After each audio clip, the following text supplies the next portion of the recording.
In this video, we are going to discuss nuclear decay equations.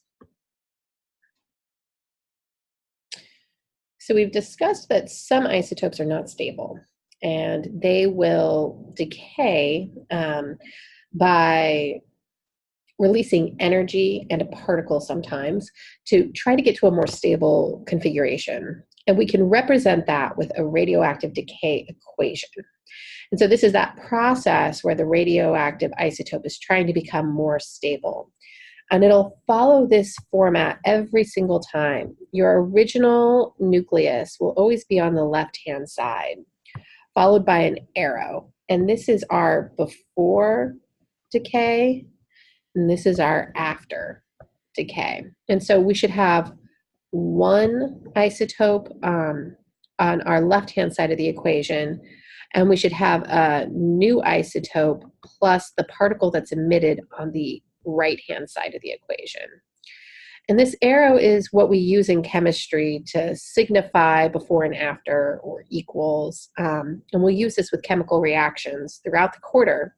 It is not an equal sign. It's actually an arrow. And so please make sure to use the appropriate type of formatting. So the trick with these is that the left-hand and right-hand side are going to be equal to one another in terms of the sum of their mass numbers and their atomic numbers. So if I took the mass numbers of my new nucleus and my particle that is emitted, they should equal the mass number of my original nucleus. Let's walk through a few of these. So let's look at an example first of alpha decay. We're looking at uranium-238. It has an atomic number of 92 and a mass number of 238. That 92 is what tells us that it's uranium. It also tells us that this uranium has 92 protons. Now, the number of neutrons we get from taking our mass number of 238 and subtracting the number of protons, and that gives us the number of neutrons that we have in our isotope. Now, it's not stable, and in a problem, you might see this written as uranium-238 undergoes alpha decay. And then you would be asked to write the nuclear decay equation.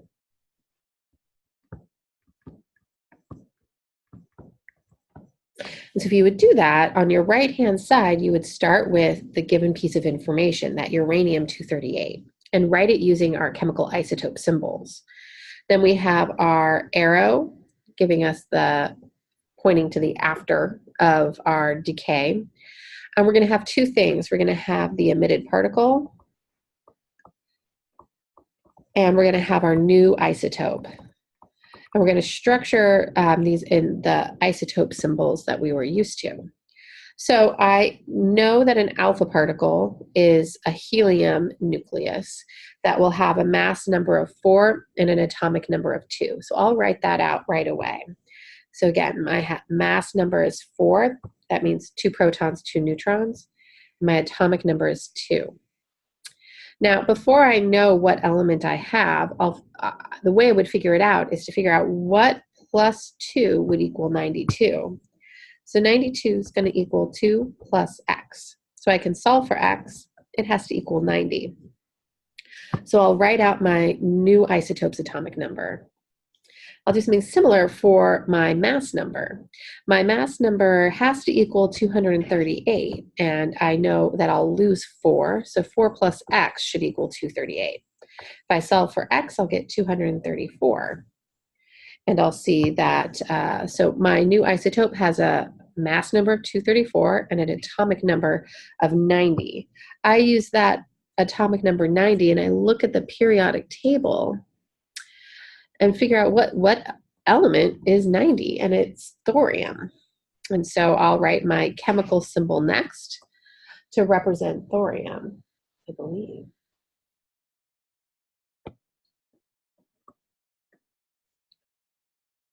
Okay. And that's a nuclear decay equation for an alpha decay. And we'll use this same problem-solving strategy, the same format for any type of decay we're looking at. So let's do an example of beta decay. Now, a beta particle is an electron, and I'm going to write that with a mass number that's 0 because it's a negligible mass, and an atomic number of -1 to represent that it has a -1 charge. So in this case, we're going to look at the beta decay equation of carbon-14. This might be written as C14, and I would interpret that into an isotope symbol by putting my mass number in the upper left-hand corner and my atomic number, which I'm getting from the periodic table, in the lower left-hand corner. So I have an atomic number of 6 and a mass number of 14. I draw my arrow, and I know that I will release an electron. So I write my emitted particle. Now I need to figure out what my new isotope is going to be. So I know for my atomic number, 6 will equal -1 plus x. So if I solve for x, it'll equal 7. So I go ahead and I write down my 7. Then to figure out my mass number, I know that 14 is going to be equal to 0 plus x, so that's easy. X is just 14 still. That's convenient.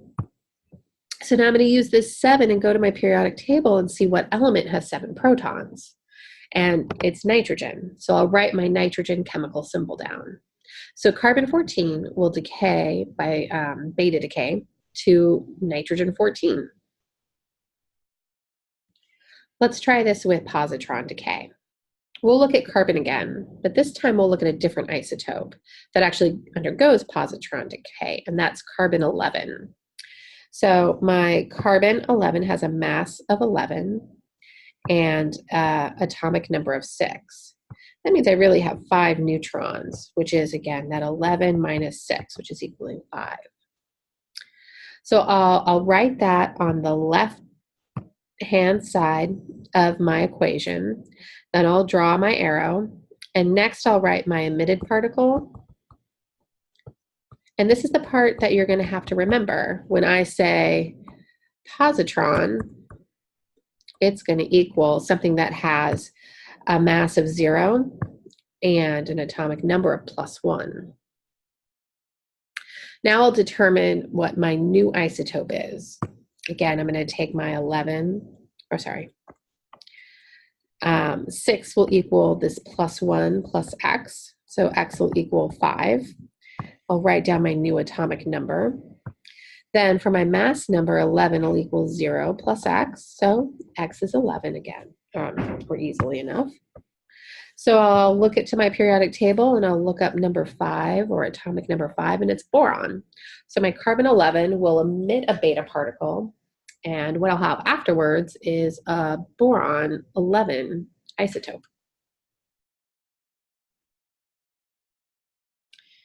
Now, sometimes a positron decay will also be accompanied by gamma radiation.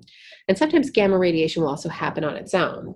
Since gamma radiation doesn't emit a particle, there's no actual change. So a very common one is technetium that's used. And technetium, the more unstable version of it, is written as 99M. And it'll decay to the same thing, technetium 43 for the atomic number, 99 for its isotope or mass number, but it's going to give off gamma radiation, which is just going to be energy. So there's no actual change to the number of protons and neutrons overall. Now, sometimes this is going to accompany alpha or beta emission. So here's an example of cobalt-60, and it decays by beta decay. I'm sorry.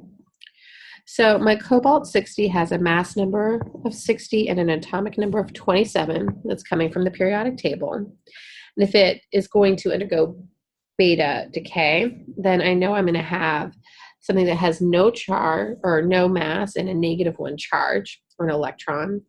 And there's gamma radiation that accompanies it. So I'll write it in my nuclear decay equation to let everyone know that it'll be emitting gamma radiation or energy. And then I will figure out what is happening with my new isotope by taking 60 minus 0. That gives me a mass number of 60. And 27 minus -1, or an atomic number of 28, which is going to correspond to, on my periodic table, nickel. So cobalt will decay to nickel 60. It'll emit a beta particle, and it will emit gamma radiation.